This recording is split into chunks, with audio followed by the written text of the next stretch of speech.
गई गति बिना मती गई और मती बिना रोजगार व्यवसाय गया।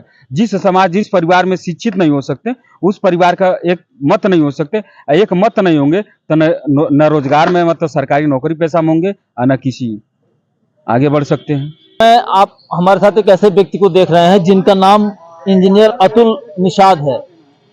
इंजीनियर लगा हुआ है, इसका मतलब लगता है कि इन्होंने बीटेक वगैरह किया है। डिप्लोमा होल्डर हैं ये। फिलहाल साइकिल से ये कुशीनगर जनपद बुद्ध की धरती, लाइट ऑफ एशिया बुद्ध को कहा जाता है।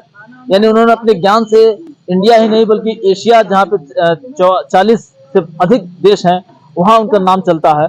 आइए हम लोग सारी बातें इन्हीं से जानते हैं, अतुल निषाद जी से। क्या कहेंगे, आज आपका गोरखपुर के नगर निगम में आना हुआ है, क्या कहेंगे? आपके दर्शकों सभी को जय भीम, नमो बुद्धाय, जय माता फूलन देवी और साधुवाद। मैं अतुल निषाद लोकसभा पूर्व प्रत्याशी रहा कुशीनगर 65 से। जो हमारी ये साइकिल देख रहे हैं, इस साइकिल से हमने पूरे उत्तर प्रदेश में 316 तहसील, 75 जिले, 100 से अधिक विधायक, 25 सांसद, 16 मंत्रियों को मैंने ज्ञापन दिया था लिखित, जातिगत जनगणना, दूसरा 17 अति पिछड़ी जातियों को आरक्षण का मांग था। जो पूर्ववर्ती इस सरकार ने जब 2022 में आना था तब बोला कि सरकार बनाओ, अधिकार पाओ, 17 पिछड़ी जातियों को छला गया। तो हमने वेट इन वॉच किया, 6 महीना इनका इंतजार किया। उसके बाद पूरे उत्तर प्रदेश हमने हक हिस्सा मांगना चालू कर दिया। अधिकार मांगना बगावता तो समझो बागी हैं। उसके बाद न किसी विधायक, सांसद, मंत्री ने सदन में आवाज उठाई, न प्रशासन द्वारा हमें कोई जवाब प्राप्त हुआ नहीं। लेकिन आपको मैं याद दिला दूं कि जो पीडीए गठबंधन बना, इंडिया गठबंधन जो बना, जिसमें पीडीए की राजनीति चल रही है, वो लोग तो लगातार इस मुहिम को छेड़ रखे हैं कि जातिगत जनगणना को कराया जाए। हाँ, बता रहे उसी टॉपिक पर। ये 2022 के पहले क्यों नहीं उठाया गया? एक पिछड़े मल्ला केवट का लड़का ने पूरे उत्तर प्रदेश में 316 तहसील, 75 जिले और 100 से अधिक विधायक, 25 सांसद, 16 मंत्रियों को जब घेरा, इनको लग गया कि धरातल की स्थिति कुछ और है। तब ये पीडीए बनाए, इंडिया गठबंधन बनाए। यही इसी मुद्दे पर पूरे उत्तर प्रदेश पूरे भारत लड़ा गया। ये 2022 के पहले लड़ा गया होता, शायद सरकार में होते। गलत कर रहे तो बताइए पत्रकार में, तो सच्चाई यही है। ये अति पिछड़े ऐसा महसूस हो रहा है कि आपके इन लगातार ज्ञापनों के वजह से राजनीतिक दलों के अंदर ये मतलब खलबलाहट मची और उन्होंने इस अपना विषय बना लिया। सचिवालय में 600 से अधिक मुख्यमंत्री के नाम से ज्ञापन गया। इस चीज को मजाक मानते हैं क्या आप? विधायकों, मंत्रियों द्वारा चाहे दिल्ली हो चाहे लखनऊ, ये हर जगह गया है। 600 ज्ञापन एक रखता मुकाम रखता है। मैंने इसी साइकिल से 10,500 किलोमीटर चला था, 194 दिन लगा था। आप जो है कि डिप्लोमा होल्डर हैं इंजीनियरिंग सेक्टर में, तो कहीं ना कहीं इंजीनियरिंग करके दिमाग में रहा होगा कि मैं भी कोई एम्प्लॉयमेंट में जनरेट करूंगा, किसी न किसी कंपनी में काम किया कर रहा था। 4 साल में कार्यरत रहा हूँ।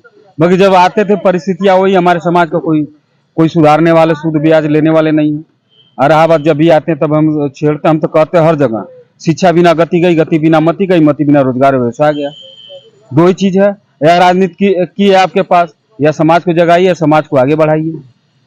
कुछ तो करना पड़ेगा। इसीलिए आपने नौकरी छोड़ करके और समाज को जागरूक करने के लिए आ गए। मैं पूरे प्रदेश में चलता हूँ। आने वाले समय में जैसे वाम से चलता है, आने वाले समय ये हो सके बहुत कम ही समय पूरे देश में ये संगठन जाएगी।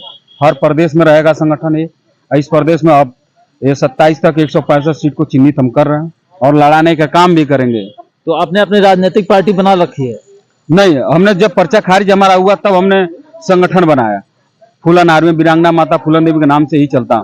जब कोई लड़ाई लड़नी होती तो हथियार की जरूरत होती है। हथियार हमारे पास था नहीं, तो संगठन ही हथियार होती है। तो हमने संगठन निर्माण कर दिया और 165 सीटों तक तैयारी की जाएगी 27 में उत्तर प्रदेश में, और आने वाले समय में इसको विस्तार किया जाएगा और बहुत जल्द ही बिहार में भी पहुंचने वाला हूं। कहने का अर्थ यह है कि आप 2024 के लोकसभा चुनाव में तो भागीदारी किए ही, आने वाले उत्तर प्रदेश की विधानसभा चुनाव जो 2027 में होने हैं, उसमें भी अपनी किस्मत आजमाएंगे।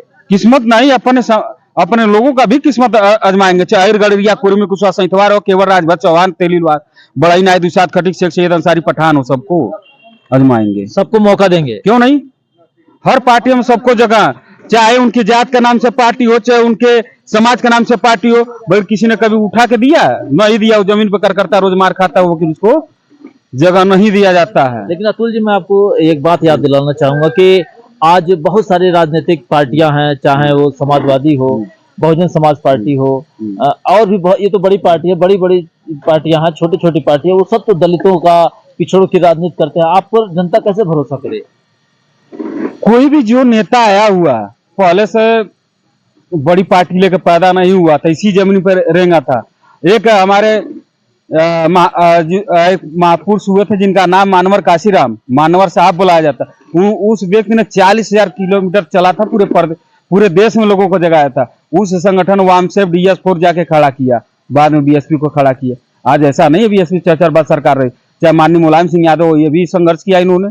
कौन अटल बिहारी वाजपेयी नहीं चलते रिक्शा से पैदल चला उन्होंने, आज उनकी पार्टियां सत्ते में है, ऐसा नहीं है।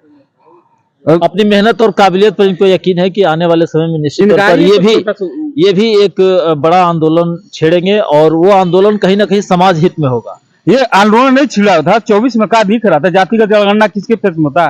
कोई बोलना नहीं चाहता था जातिगत जनगणना के बारे में। आज लोग खुल के बोलते हैं, क्यों बोलते हैं? जाने कि भाई स्थिति है कि बिना इसके राजनीति किया नहीं जा सकता। हमने लाया उनको, जिनको नहीं कभी बोलने से भागते तो वो आके इस पे राजनीति कर रहे हैं। कोई पीडीएफ बना रहा, हम तो करें पीडीएफ हम बनाएंगे, पिछड़ा दलित मुसलमान बनाएंगे। अल्पसंख्यक क्या, अल्पसंख्यक जैन भी आता, बौद्ध भी आता है। लेकिन योगी आदित्यनाथ तो अभी बोल रहे हैं कि बटेंगे तो कटेंगे। न बटेंगे न कटेंगे, 27 में एक रहेंगे और इनको भगाएंगे, हटाएंगे।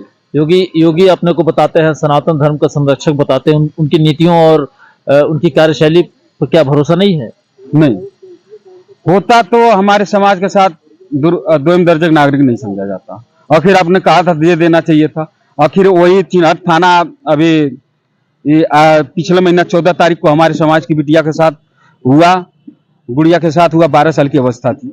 आखिर उनके मुख्यमंत्री के आवास से 9 किलोमीटर दूर गोमती नदी को उस बगल हुआ, गोमती रिवर के। क्यों नहीं माननीय मुख्यमंत्री जी ने बुलाया, क्यों नहीं मिला, उसकी क्यों नहीं लिया हिसाब, क्यों नहीं लिया अधिकारियों से, क्यों नहीं? बगैर नहीं, वो जानते हैं जब भी होगा ये खाली अहिर गड़ेरिया कुर्मी कुशवा सैंतवार केवल राजभर चौहान तेली लोहार बढ़ई नाई दुसात खटीक प्रजापति अग्रवंशी बहलिया चौरसिया शेख सैयद अंसारी पठान को खाली भ्रमित कर रहे हैं। ये जब भी करते हैं राजनीति, जब EWS उनको दे सकते हैं तो हमें भी अधिकार दीजिए। लगता है कि कहीं ना कहीं समाज की जो पीड़ा है, जो दबाए जाने का अपर कास्ट को लेकर के, या जो भेदभाव जो क्रिटिसाइज किया गया है, जो एक्सप्लॉयटेशन किया गया है, उसको ये रोकने के लिए जरूर आगे बढ़ेंगे। क्या मैसेज देना चाहेंगे हमारे मन से? देखिए, हम मूल निवासी, हम 85 पूरे देश को हम तो जोड़ने का काम कर रहे हैं। अब बहुत से संगठन काम भी कर रहे हैं, धरातल पर बहुत से संगठन लगे हुए हैं। और आ बात हमें जो अपनी बात कहनी है मैं कहूंगा और समाज के सामने बोलूंगा।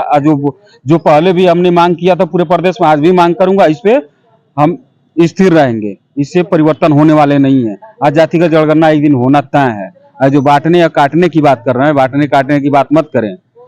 आपने बांटने काटने, अरे आप जातीय खत्म कर दो, बातें खत्म है। सबकी बेटी रोटी का रिश्ता करा दो, बातें खत्म है, सब एक बराबर। अरे धर्म से देश चलेगा? धर्म से देश नहीं चलेगा। ये भारत का संविधान कहता धर्मनिरपेक्ष देश है। ये भारत संविधान से चलेगा, मनुस्मृति और किसी धर्म ग्रंथों से देश नहीं चलेगा। लेकिन लोग तो मांग कर रहे हैं हिंदू राष्ट्र की। कहने के लिए तो बहुत कुछ लोग मांग करेंगे। हमारे 84,000 बौद्ध विहार कहाँ गए? बुद्ध के वो भी तो मांग चालू हुए। 84,000 बौद्ध विहार दे दें, जहाँ खोदेंगे वहां बौद्ध ही बौद्ध मिलेंगे, इसके अलावा कुछ मिलेंगे नहीं। चाहे लड़ाइयाँ करा लें, चाहे जो करा लें। क्या नाम है आपका? मेरा नाम अतुल निषाद। अतुल निषाद जी रहे जिन्होंने ये सारी बातें हमसे किया है। बिल्कुल हम चाहे जिस धर्म के भी फॉलोअर हैं, लेकिन उससे पहले हम एक इंसान हैं। इंसानियत का जज्बा होना चाहिए, इंसानियत को सुरक्षित और संरक्षित करने की जरूरत है। आप देख सकते हैं हजारों किलोमीटर इन्होंने साइकिल से यात्रा की है और 35,000 हो चुका है और अभी भी इनकी यात्रा थमी नहीं है, लगातार बढ़ती जा रही है। और उद्देश्य इनके पीछे यही है कि समाज को जगाएंगे, और समाज जो एकदम हाशिए पर चला गया है, जिसको कोई पूछने ताछने वाला नहीं है, वो भी राजभवन उसको भी राजनीति में आने का मौका मिलेगा और अपनी स्थिति सुधारने और अपने लोगों से कहते हैं। हमारे लोग 400 का दिहाड़ी करते हैं। राजा वंशज हमारी सभी जल जंगल सभी हमारे पास था। जल द्वारा हम नाव चलाते थे, सब चीज हम ही के व्यापार करते थे, इस पार से उस पार। हम तो उस समय हमारी खुशहाली थी। अब तो सब ये खत्म हो गए, धंधे पानी। तो हमारे लोग विरासत खो गए और एक शिक्षा से दूर हो गए, मदिरा में चूर हो गए। ये 4 घंटा जब 400 रुपए की दिहाड़ी करते हैं, 200 रुपए जब पी लेते हैं, तो 4 घंटा ये अपनी फीलिंग रखते हैं। हम कहते हैं भैया शिक्षा की ओर जाओ ना, शिक्षा और जाओ, एक रोटी कम खाओ, शिक्षा और जाओ, आजीवन तुम राजा वाला फीलिंग करो, रोज तुम्हारे यहाँ त्योहार मनाई जाएगी। और दूसरा ऑप्शन है कि भाई राजनीति की होना चाहिए, आपके पास चाबी होना चाहिए।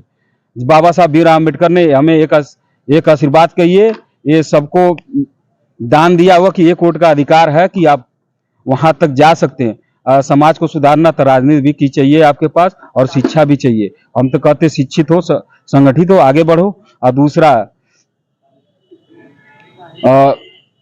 एक ज्योतिबा बाई फुले ने कहा था